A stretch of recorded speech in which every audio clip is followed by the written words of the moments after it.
Hi everyone. So last night at Alley Group we were studying from Luke chapter 5. At the beginning there is the story where Peter's out fishing. They've been fishing, he and the others were fishing overnight. They caught nothing. And Jesus tells them to drop the net on the other side, and probably with some reluctance they did so, and then they caught so many fish they had to call the others from the other boat to come over and help them pull up the catch.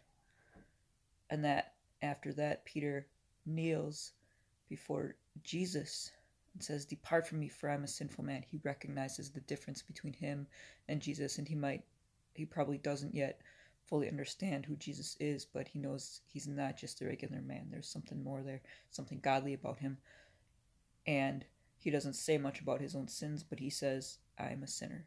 And he recognizes that he doesn't deserve to be in the presence of Jesus in his own mind.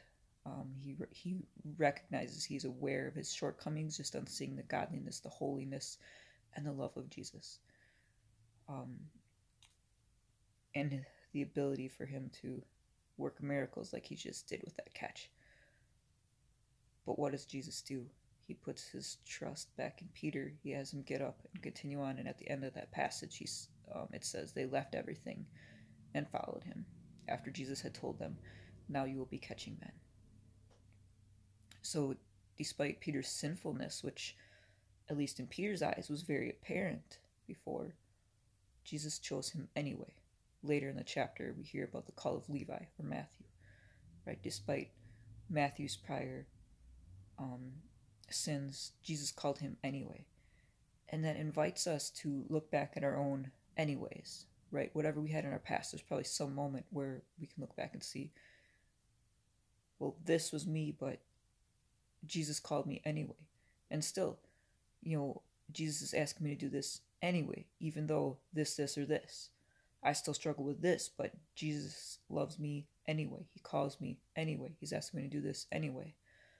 Um, Whatever our anyways are, it can be helpful to look at them not just because they're there, certainly not as a badge of pride, but just a sense of how great Jesus Christ is and how much he loves us, that despite our weaknesses, our sinfulness, he's going to love us. He's going to call us anyway, and he has a purpose for us anyway. God bless. Have a great night.